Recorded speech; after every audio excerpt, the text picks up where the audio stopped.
Welcome to MindShift Power Podcast, the only international podcast focused on teens, connecting young voices and perspectives from around the world. Get ready to explore the issues that matter to today's youth and shape tomorrow's world. I'm your host, Fatima Bey, the MindShifter. And welcome, everyone. Today we have with us Erica Bess, the Trauma Master. She is a licensed therapist. She has over 12 years of experience as a social worker and therapist. She also owns Empower Therapy, and she specializes in trauma. And you have heard her before, and you will hear her again. How are you doing today, Erica? I'm doing well. How are you, Fatima? I'm good. I'm really looking forward to this conversation. I think it's extremely relevant and something that people just don't talk about, which is Absolutely your specialty. It's both of our specialties put together in one place, really. Definitely. Let's start off by defining what culture is. Okay. Okay. So culture is it's encompassing beliefs and values. It's traditions, behaviors. It's all together, and it shapes our worldview. That's what a culture is. Now, as an American, I'm in the midst of an American culture. I understand many other cultures, but we're talking about culture today, and how it's so relevant to teens. But this topic is especially important for teens because of where we are in the world right now and where we're headed. And I just want to point out the fact that culture, just because someone's from a country, doesn't mean that they come from the same culture. For example, Erica is from Brooklyn. She's from New York City. I am from Minneapolis in the Midwest, Minnesota. We're both from the United States of America, but our cultures could not be more different. Our cultures could not be more different. And we're in the same country. Another example is New York City. New York State, just anywhere in New York. And then versus Texas. We're in the same country, but culturally, we couldn't be more different. Let me tell you guys something about Switzerland. Do you know that Switzerland, they have officially four languages as their national languages? I believe Italian is one, but the two that I remember the most is French and German. They're on opposite ends of Switzerland. They're in different parts of Switzerland. Look at a map, and that makes sense. Look at the countries that they border. But do you think that their cultures are the same in those two areas? They're not. At all. They're not. They're too different. And look at India. We think of India, most people outside of India, well, let me rephrase that.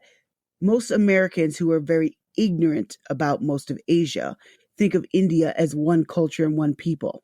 And that is so silly to me because I understand India has hundreds of languages. Some are big and some are small. Not everybody speaks Hindi. There are people that speak English. There are people that speak no English at all. They have so many different cultures and languages within their borders. Just because a country has a title and a name doesn't mean the people within it are all the same. And that is something that people often think about, that people often assume incorrectly, right? Right. So now that I explained all of that, that is very relevant to the rest of this conversation. I just wanted to put that understanding out there. So, Erica, right now, let's talk about the impact of cultural background on trauma. Can you tell us a little bit about that? Absolutely. So a lot of times, cultural backgrounds, obviously that comes from generations before us, and it shapes how we think. It shapes the things that we do, and a lot of times it forms our morals. And it sometimes makes us look at the world through a different lens because of the people that came before us. It shapes how we look at things as well. Mhm. So a lot of times when you're coming from a traumatized background, you have a tendency to look at things from a traumatized standpoint, because not that you've necessarily gone through that trauma, but people that have reared you and have reared the people that have reared you have gone through trauma. And then you pick up that mindset and kind of look at things from a hypervigilant standpoint, or just on edge most of the time. And you become traumatized through that, and then you're going to experience your own trauma as well. But this is your generational trauma that's having an effect on you. I'm going to give an example of my own personal family. My grandmother. Now I'm African American. I'm Black. My grandmother grew up She was born in I think the 30s. I forget how long ago, but Mm-hmm. my grandmother grew up Black in America. So naturally, she grew up during Jim Crow. Oh. She grew up, I remember constantly hearing from my grandmother stuff about white people. Mm-hmm. Why? She was traumatized by what she had gone through, what that whole generation, well, generations went through as Black people in America. Right. And she constantly had it in her head, the separation of Black and white. Now, because I grew up in Minneapolis and I am part white because my mother's half white, I grew up in Minneapolis. I didn't grow up with that mindset at all because in Minneapolis, where I grew up, it was the opposite. Like the idea of it was just the opposite. So It we was didn't. accepted. Yeah, I didn't grow up with that sort of that sort of trauma. Racism is built into American culture. It still exists and it still is. How Mm-hmm. we've been working on it, but we haven't arrived yet. So it Right. still is. So that impacted my grandmother's worldview. And she was a sweetheart. She was hilarious. Don't piss her off. But which is I inherited her genes in that Right. way. I was just about to say that. You took it right out of my mouth. Like, oh, you take after your grandma. Okay. Like I'm nice and sweet until you push just the right button. Then you better Beep. move out of town and hide your family and get plastic surgery and change your name. That's all I ask. So She's anyway, serious, y'all. no, but really, but my grandmother used to always make these statements, and me and my sister would just kind of dismiss them because we understood where she was coming from. She was coming from a Right. traumatized point of view. But let's talk about being Black in America. We are still traumatized by that Right. We have era, our own each level of traumatization right? of that experience. It becomes less and less with each generation if we work at it. Yes. But trauma, and I'm using the example of Black America because that's what we both are and we understand, Mm-hmm. but this is true for people in China, people who went through older generations that were under Mao Zedong. Mm-hmm. They think differently than this younger generation. They were traumatized by some of that stuff. Right. So, uh, just, oh, so much stuff. They were traumatized by that and they passed that down to other people. I know a friend who she's a white American. Her grandmother, her grandparents, they went through the Great Depression. So they had a mindset of salvage everything, save everything, wrap everything in plastic. They didn't have this No wasteful, waste. right? They didn't have this wasteful mindset that we now have. I just know that I just remember us having this conversation about it. Right. The generational differences, and actually that's what we were talking about. Mm-hmm. But for her, they were traumatized, and that trauma got passed on to her parents. They were taught to be, I would say, overly cautious. It's good to be wise, it's good to be frugal, but they were overly cautious because of the trauma of the Great Depression. That Right. makes sense to me. So I'm Makes a just, lot of sense. yeah, I'm just giving examples that we can all relate to. You know, from where I am as an American, but if you're in a different country, you have been traumatized by war. I have met people in this country from all over the world. I absolutely love it. One of the countries that I will never ever forget is the Bosnian War. I Right. forget when it happened. I think it was the late 90s. Yeah. It was sometime in the 90s. So forgive me, I don't remember the year, but I worked with people who went through that war. It permanently traumatized them. Mm-hmm. They never were the same after that. And Right. they shared personal stories with me. Some of them shared stories with me that had never come out of their mouth to anyone before. Oh my goodness. And I felt very honored and humbled by that, but I was also wowed. I don't even know what word to give it. Right. But it affected them. And then you went through this war, and now you come over to America, to this totally different culture where people other you because you don't speak English yet. And just Right. how do you react to that? So, my point in saying all that is cultural background affects your trauma as well, because it's not just, as Erica said before, trauma affects your worldview, period.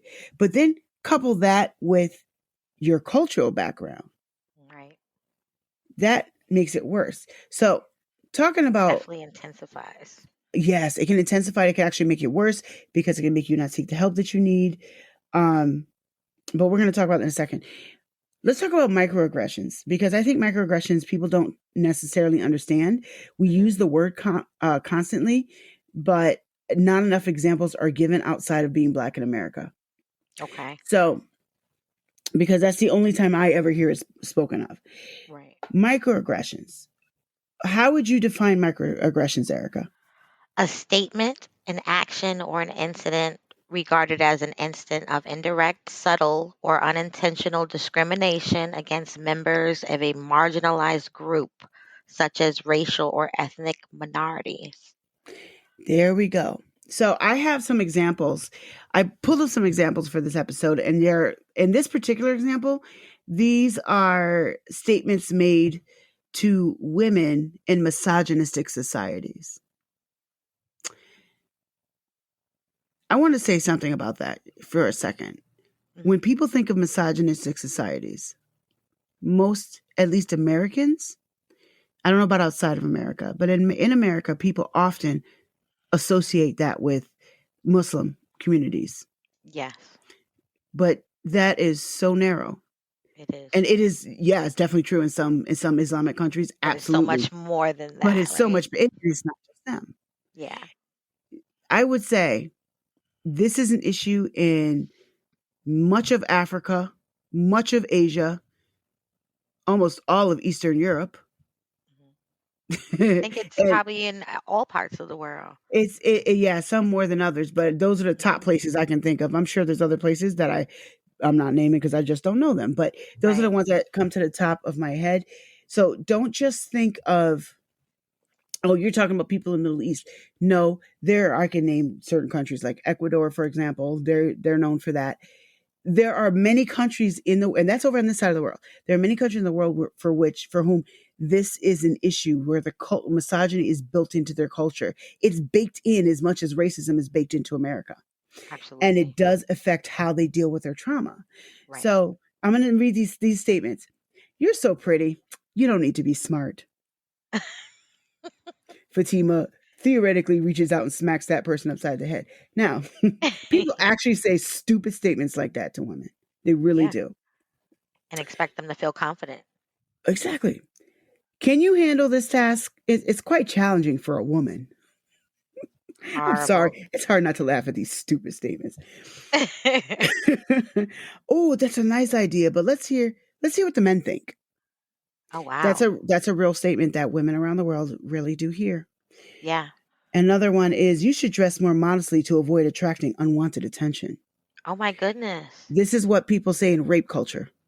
I'm just Yeah. saying. That's a Yeah. real statement that gets said to people in cultures where rape is blamed on the woman.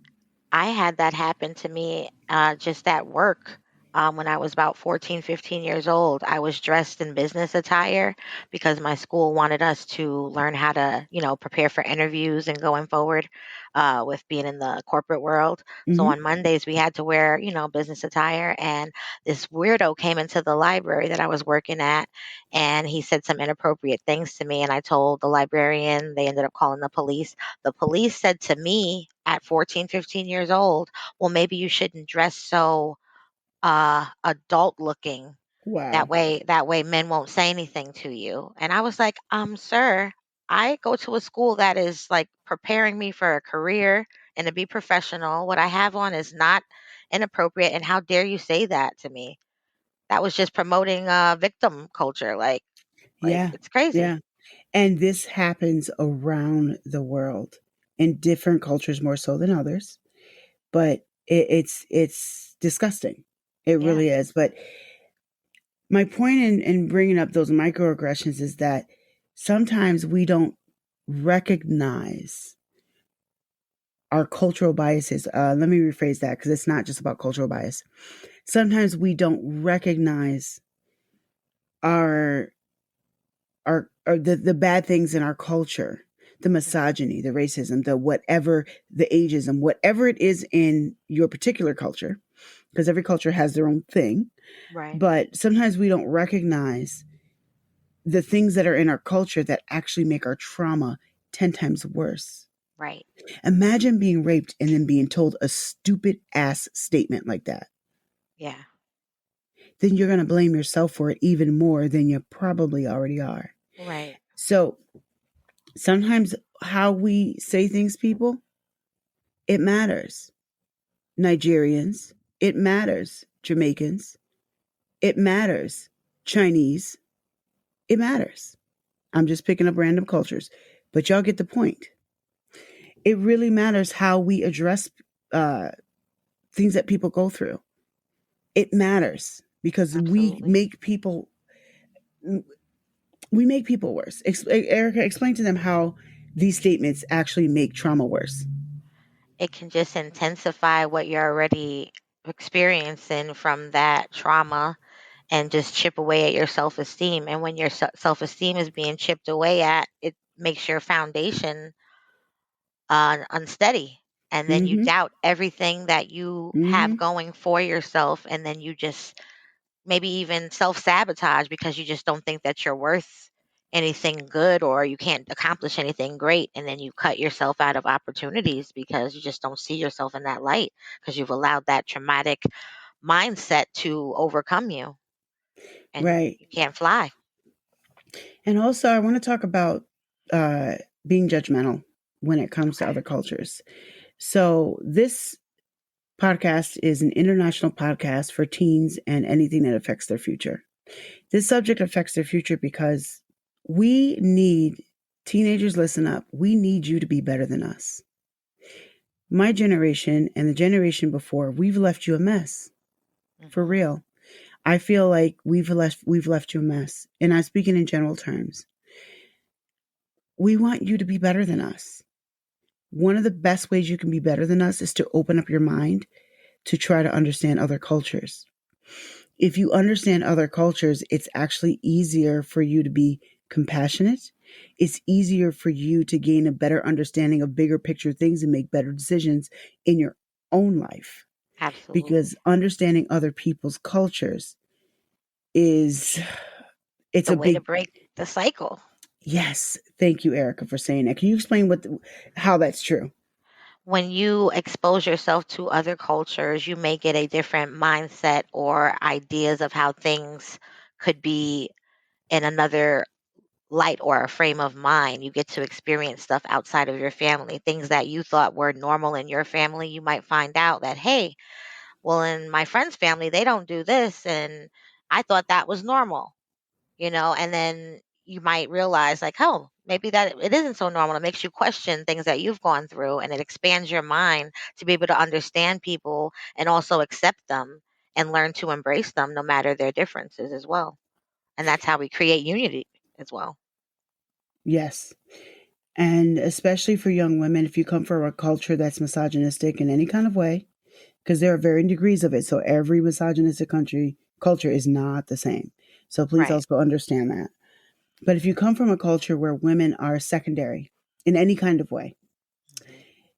you are already thinking in ways that are self sabotaging, and you don't even realize it Right. because it's ingrained in you. It's important to be around people that are different than you. Now, if you're listening, I have a challenge for you. I want you to get to know someone who's totally different from you. So, for example, if you are in Japan and there's some Africans or Black Americans or somebody near you that you don't know, get to know them. You've Right. never met any before, get to know them. If you are white American, you come from a racist family, redneck, whatever word you want to call it, get to know a Black person who grew up in the hood. Yeah. Right. And keep an See, open mind because you don't want those microaggressions to come out. Like, really have an open mind and get to know the person for who they are. you're going to find out that you're a lot more like them than you think. That's Exactly. something I've learned through observation, having worked with actually both of those communities from a supervisory standpoint. Right. Might My find your best friend. Yeah, for real, for real. But it doesn't matter what the difference is. The difference doesn't have to be race. The difference could be um, cultural. You might be the Right. same race, but cultural differences. You grew up in the Northeast. You only know the Northeast type of mindset. Someone's from the deep South. Get to Right. know them because they're from a different culture too. Hmm. It's not only race. Just get to know somebody different than you. It will expand and open up your mind. And I Absolutely. also I'm going to give Erica the floor here and let her talk to those who are around people who are traumatized. Let me rephrase that: youth who are traumatized, and tell them how they can deal with them or help. Well, in order to deal with the youth that are traumatized, they're going to have to be able to get a support system. And most times, 9 times out of 10, there is no support system for them. So I would like to offer my services to them. And even if it's for a consultation, just to talk to somebody and reach out and connect. With ericabess.com, they can reach me there. They need to be able to have people that they can trust and look up to and feel safe talking about what they've experienced. And like you said, with the misogynistic tendencies within a lot of the cultures, and I'll use rape as an example. How many women do you think are like just so afraid to come forward or even say that somebody did something to them Yeah. because of fear of being shamed for Yeah. even being assaulted, Yep. you know? So there's a lot of girls out there that are sitting and holding their trauma deep down, and they're trying to keep it stuffed down, but it's affecting, I'm sure, every aspect of their life. And what needs to happen is a culture shift so that the women feel comfortable speaking up and that the men actually get some control of themselves as well. It's I want not to, just the women. yeah, no, exactly. I want to add something. For the young women, specifically, I'm talking to young women right now. For the young women that are out there, that you don't have anybody you can talk to, you don't have that support system. You don't have, you are afraid to talk about what, like Erica just said, you're afraid to talk about what's happened to you, and you have nobody to talk to. If you can get a call to America and talk to Erica, you should.